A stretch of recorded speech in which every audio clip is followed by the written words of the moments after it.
Denial of history will always ensure that you have to repeat it. It's not like you haven't learned this history, it's that you've denied it. The historical fact that there was a party switch. That it actually happened.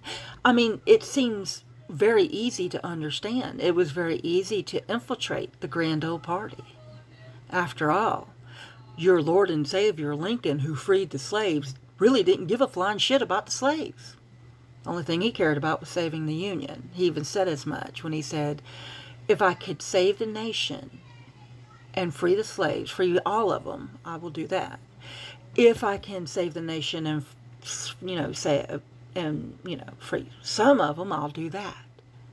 And if I can save the nation and free none of the slaves, I will do that.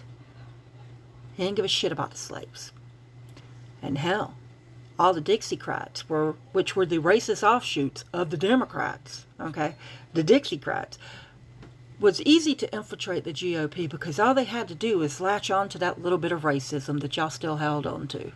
That white supremacy that y'all still hold on to. You know, Daughters of the Confederacy, that put up statues of traitors all in the effort to stroke the limp Southern male ego. White male ego, I should say. That's what white women did. Erected statues of treasonous traitors to the Union that only gave a shit about money and the state's free exercise of owning people as property.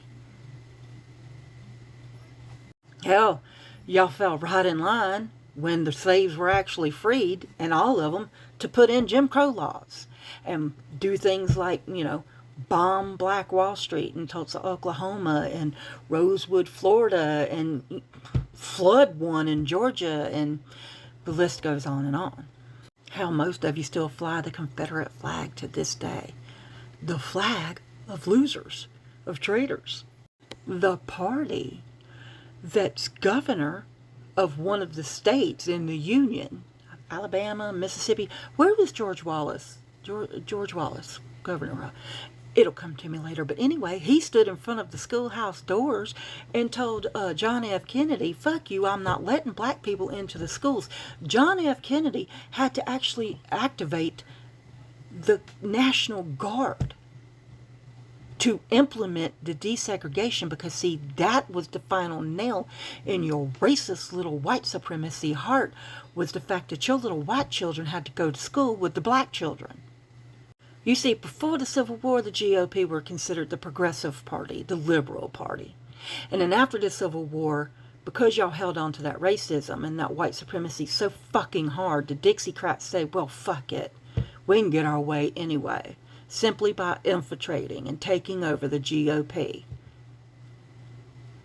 Best yet, we can make sure that they stay poorly educated so that one day they can be praised by somebody for voting for them and loving the poorly educated so much that they would vote for him again.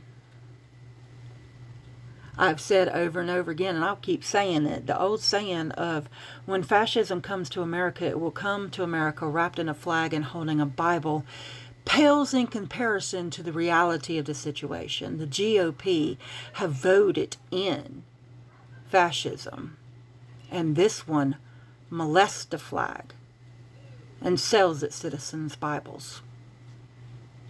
How the mighty have fallen.